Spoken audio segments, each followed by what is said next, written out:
Hola, mucho gusto. Yo soy Kimberly Kotzahalia Oshkal Subiu, integrante del equipo número 5 de Bioestadística. En este video les mostraremos cómo resolvimos el trabajo de aplicación. Yo comenzaré con los incisos 1, 2 y 3 del problema 1. Y comenzamos así. Utilizando la base de datos contaminantes en el hogar, responda ¿cuál es el principal contaminante en el hogar y por qué? Nos dirigimos a la base de datos y nos dimos cuenta que el contaminante principal en el hogar es la lavaloza, ya que es el dato con mayor frecuencia a diferencia del resto, con 33 datos. Sacamos el porcentaje sumando la cantidad de número de veces que se utiliza a la semana y dividiéndolo por el número de estudiantes, lo cual nos dio 6.4%, que es su uso por semana.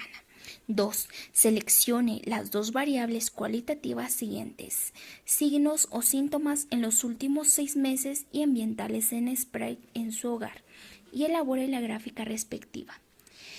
Del gráfico se observa que de los 42 estudiantes encuestados presentaron signos y síntomas en los últimos 6 meses utilizando ambientales en Sprite.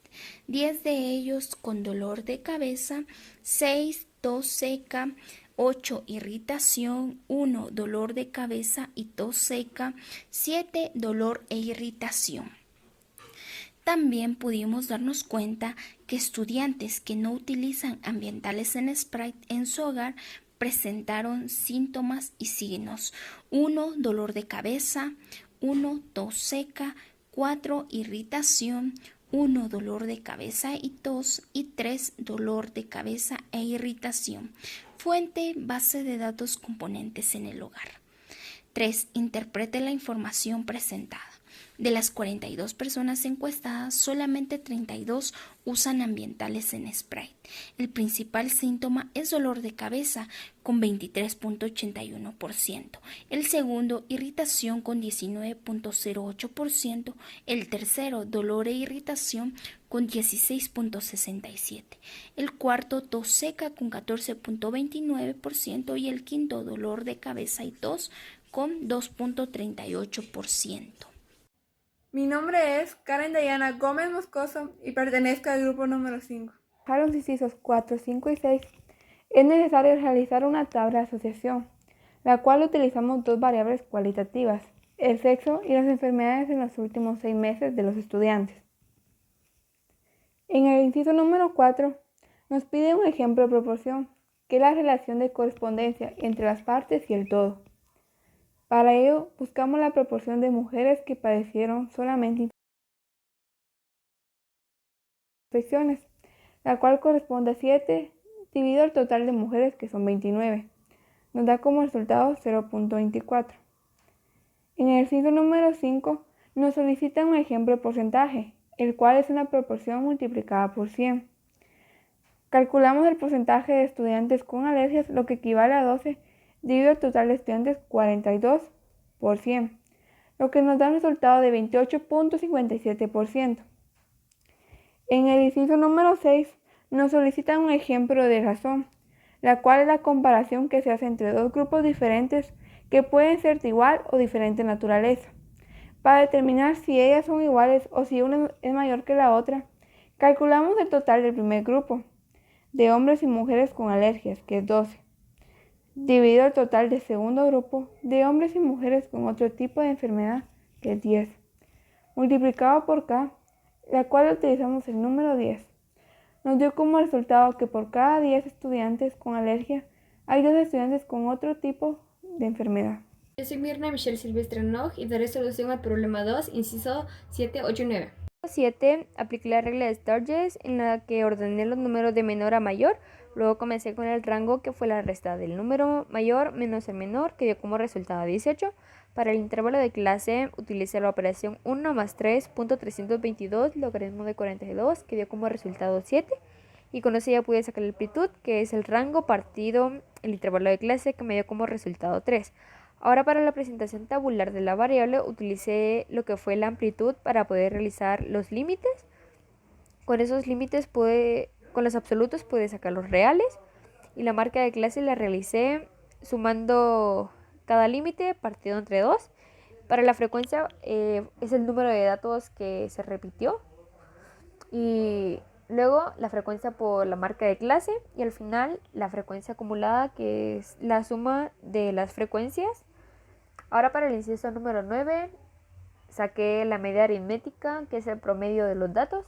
Y con esta utilicé la suma de la frecuencia multiplicada por la marca de clase, que daba como resultado 303, partido mi número de datos, que era 42, que me dio como resultado 7.21, por lo cual el promedio de número de veces a la semana que se utiliza la balosa es de 7.21. Buenos días, mi nombre es Karen Marlene Samayoa y el día de hoy les voy a explicar algunos de los ejercicios de la hoja de aplicación. En el ejercicio número 10 nos pide lo que es la mediana.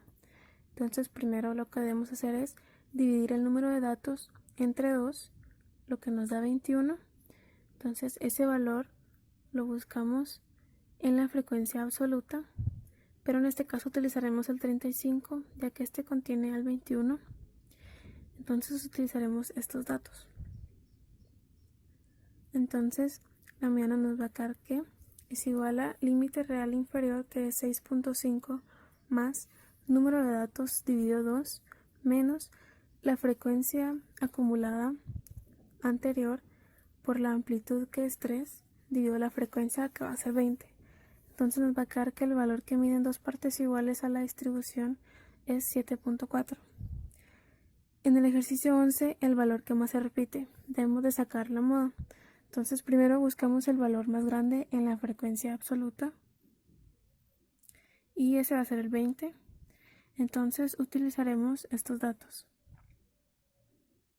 Entonces nos va a quedar que va a ser igual a límite real inferior, que es 6.5, más frecuencia acumulada anterior dividido frecuencia acumulada anterior, que es 15, más frecuencia acumulada siguiente por la amplitud. Y esto nos dará que el valor que más se repite es 7.34. En la número 12 dice la variabilidad de los datos en unidades originales. Entonces debemos de sacar la varianza. Acá a cada marca de clase se le resta la media, luego los datos se elevan al cuadrado y se multiplican por cada frecuencia absoluta.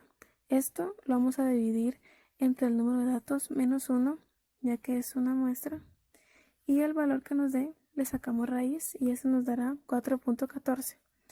Entonces la variabilidad promedio que presenta el uso de la balosa es de 4.14. En el número 13 dice la variación relativa. Acá lo único que debemos hacer es el valor que nos da la varianza, que es 4.14, lo vamos a dividir entre la media, que es 7.21, lo multiplicaremos por 100 y esto nos da 57%. Entonces la variabilidad relativa que presenta el uso de la balosa es de 57%.